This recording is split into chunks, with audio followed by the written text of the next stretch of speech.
जी अस्सलाम वालेकुम। तो बहरहाल हम सेकंड लास्ट टॉपिक अपने इस एंटरप्रेन्योरशिप कोर्स का कर रहे हैं, जिसके अंदर हम फाइनेंशियल लिटरेसी को देख रहे थे। हमने बेसिक कॉन्सेप्ट को समझा कि सेविंग क्या होती है, टाइप ऑफ इनकम क्या होती है, टाइप ऑफ एक्सपेंस क्या होते हैं। तो अब ज़रूरी है कि बिज़नेस की दूसरी टर्म्स को भी समझा जाए। तो इसमें हम सबसे पहले जिस टॉपिक को समझते हैं वो है व्हाट इज़ एन एसेट। ठीक है, एसेट क्या होता है? कोई बताएगा एसेट क्या होता है?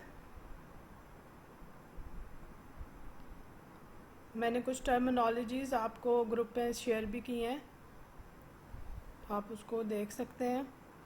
जी, एसेट क्या होता है बेटा? एनीवन?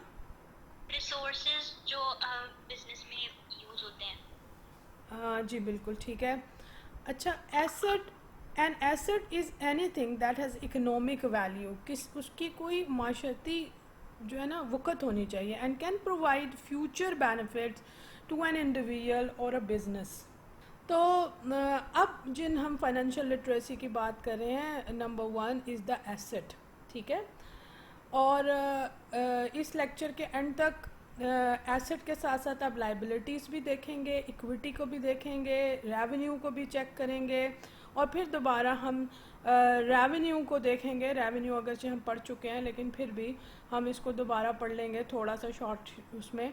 और इसी तरह इन्वेस्टमेंट ऑलरेडी हम देख चुके हैं लेकिन फिर भी इसको भी हम दोबारा करेंगे। तो सबसे पहले हम एसेट की बात कर रहे हैं कि जैसे इन्होंने कहा कि एसेट कोई भी इकोनॉमिक वैल्यू रखने वाली चीज़। An asset is that has economic value. ठीक है जी, इकोनॉमिक वैल्यू। तो कैटेगरी अगर बना लें तो लिक्विड कैश, ठीक है, cash in hand. Asset type क्या है? लिक्विड कैश है कैटेगरी। हम एसेट की टाइप्स बता रही हूँ, मैं एग्जांपल्स दे रही हूँ। लिक्विड कैश यानी इसका मतलब हुआ कि वो अमाउंट जो आपके हाथ में है। ठीक है, liquid cash. Money in bank, bank में जो पैसे आपके रखे हुए हैं, बैंक बैलेंस जो होता है। ठीक है, इक्विपमेंट, कोई मशीनरीज हैं, प्रॉपर्टी है। ठीक है, ऐसी प्रॉपर्टी जिसको आप इन फ्यूचर बेच सकते हैं। ठीक है, तो प्रॉपर्टी हो गई, जैसे इसमें कोई बिल्डिंग हो सकती है जिसको आप रेंट पे से दे सकते हैं। ऑफिस आइटम हो सकते हैं आपके, जिसमें फर्नीचर वगैरह, यानी ये सब एसेट्स हैं ना। यानी आप इनको यूज़ कर रहे हैं बिज़नेस को प्रमोट करने के लिए। फिर आपका स्टॉक हो सकता है जिसको हम आम ज़बान में इन्वेंट्री कहते हैं। फ़र्ज़ करें आपकी बर्गर की शॉप है, तो जो बर्गर आपने ख़रीदे हुए हैं या जो वेजिटेबल्स उसके अंदर यूज़ करनी है या जो चिकन आपने यूज़ करना है, that is the inventory, that is called the stock also. Oil हो सकता है, घी हो सकता है उसके अंदर। इसी तरह बिज़नेस के नेचर पर डिपेंड करती है इन्वेंट्री आपकी। फिर इंटेलेक्चुअल प्रॉपर्टी भी होती है, जैसे पेटेंट्स होते हैं। यानी आपका कोई साइंटिफिक फार्मूला है तो आप उसको पेटेंट कर लें। पेटेंट होता है, रजिस्टर कर लिया जाता है, आप उसको कोई और उसको यूज़ नहीं कर सकता। इसी तरह लीगल राइट्स हैं, जैसे कॉपीराइट वगैरह अक्सर आपने सुना होगा होता है। तो अगर हम इसको और आसान समझे तो हम ये कह सकते हैं कि यानी वो सारे टूल्स और वो रिसोर्सेज हैं, जैसे एक बच्ची ने अभी जो कहा कि रिसोर्सेज, तो वो सारे टूल्स और रिसोर्सेज यानी जिनका अभी हमने जिक्र किया, that keep a business moving forward and making money. ठीक है जी, अब टाइप ऑफ एसेट पे चलते हैं। टाइप ऑफ एसेट्स के अंदर हम देखेंगे कि करंट एसेट्स जो आपके पास हैं इस वक्त मौजूद हैं, जो कि आप विद इन ईयर जिसका कैश में कन्वर्ट कर सकते हैं। ठीक है, रेडी टू यूज़ यानी ऐसा पैसा जो रेडी टू यूज़ है विद इन ईयर। फिर अकाउंट रिसीवेबल यानी मनी क्लाइंट ओवरव्यू, यानी जैसे मैंने अगर कोई चीज़ ख़रीदी है, फ़र्ज़ करें मैं कहती हूँ अच्छा मैं आपको ये पैसे अभी कुछ देर में ट्रांसफ़र कर देती हूँ बैंक के थ्रू। अब वो बैंक के प्रोसीजर के अंदर पेंडिंग है, तो पर वो मिल तो जाएंगे ना आपको, तो वो आपका करंट एसेट है। फिर इन्वेंट्री है जो अभी आपने स्टॉक में रखा हुआ है, stock waiting to be sold, जैसे अभी बर्गर की एग्जांपल मैंने दी तो उसकी इन्वेंट्री की बात की हमने। ठीक है, marketable security, short term investments हैं, फ़ौरन के फ़ौरन पैसे आ रहे हैं आपके पास। ठीक है, आपका मुर्गी का कारोबार है और आप जो है उसके वो जो पर और स्किन होती है वो बेचते हैं, तो आपने बेच दी, लेकिन अभी वो जिसने वेंडर ने ख़रीदा आपसे अभी पैसे नहीं दिए, लेकिन in short period of time he will give you. तो फिर आ जाता है नॉन करंट एसेट्स, ठीक है। They are long term assets use for core business operation, ठीक है जी। कोर बिजनेस ऑपरेशन के लिए हम इसको यूज़ करते हैं, जैसे लैंड है, हमने कोई ज़मीन खरीदी हुई है, plots owned by the businessman, मैं कॉलोनी बना लेती हूँ, उसकी प्लॉटिंग कर दिया मैंने, और अभी लॉन्ग टर्म चल रहा है, हो सकता है 1 साल में कुछ बिक गए, अगले साल बिकें, कुछ 5 साल में बिकें, तो इट डिपेंड्स। इसी तरह बिल्डिंग है, ऑफिसेज है, उसमें फैक्ट्रीज़ है, फैक्ट्रीज़ भी हो सकती हैं, शॉप्स हो सकती हैं किसी बिल्डिंग के अंदर।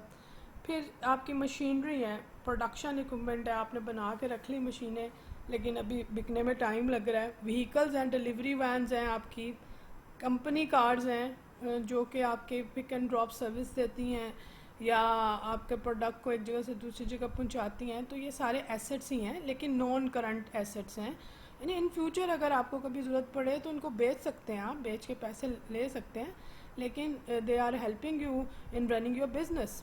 फिर इंटेंजिबल एसेट्स होते हैं, ठीक है, जिनको आप टच नहीं कर सकते, फिज़िकली तो एग्जिस्ट नहीं करते, जैसे एसेट जिनकी फ़िज़िकल एग्जिस्टेंस ना हो, ठीक है, लेकिन उसकी वैल्यू बहुत होती है, जैसे ब्रांड का नाम है, ठीक है, योर आइडेंटिटी होता है, ब्रांड नेम इज़ या आइडेंटिटी इन द मार्केट। फिर आपकी गुडविल है, आप अच्छे से बिजनेस करना चाहते हैं, आप कोई फ्रॉड नहीं करना चाहते, तो ये जो रिपुटेशन एक बिजनेसमैन बनाता है, और या लॉयल कस्टमर्स हैं आपके, जो आपके साथ बहुत लॉयल हैं और वो कहते हैं जी मैंने ये चीज़ खरीदी, आप भी खरीदें, दूसरों को भी कन्विंस कर रहे होते हैं, तो ये आपके बिज़नेस को बढ़ा रहे हैं, जो आप दूसरों को कहते हैं आप ये, या इवन डॉक्टर के पास भी आप जाए ना, एक डॉक्टर से आपको आराम आ जाए, तो आप दूसरों को मशवरा दे रहे होते हैं आप इस डॉक्टर के पास जाएं, ये बहुत अच्छा डॉक्टर है।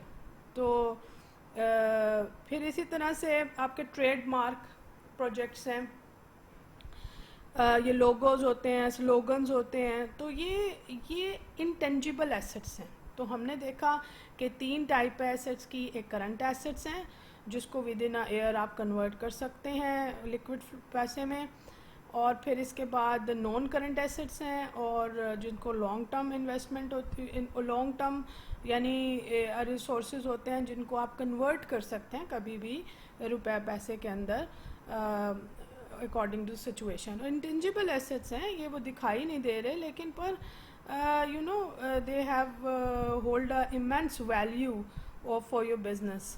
तो इसमें हमने कहा ब्रांड नेम है, पैटर्न्स हैं, ट्रेड मार्क्स हैं आपके, गुडविल है, तो ये सब इसका हिस्सा है। अच्छा जी, फिर हम कुछ एग्जांपल से इसको समझने की कोशिश करते हैं। जैसे imagine you are running a bakery, तो बेकरी में ओवन है, रेफ्रिजरेटर है, जाहिर है ये चीज़ें आप इस्तेमाल कर रहे हैं, तो ये नॉन करंट है एसेट, ठीक है। फिर आपका कैश पड़ा है, इन्वेंट्री पड़ी है जिसमें आटा है, शुगर है, क्रीम है, ये करंट एसेट है जिसको आप यूज़ करके कोई प्रोडक्ट बनाएंगे, यानी ये इन्वेंट्री आपकी। और फिर आपकी जो सीक्रेट रेसिपी है, जो केक आप बनाती हैं कोई और नहीं बनाता, या वो आपने बेकरी का कोई लोगो बनाया हुआ है, तो दैट इज़ इंटेंजिबल, आप हो गया आपका asset. All these are the assets because they work together to help you bake, sell and generate revenue. तो ये हो गया आपका एसेट। तो is there any question to ask about it?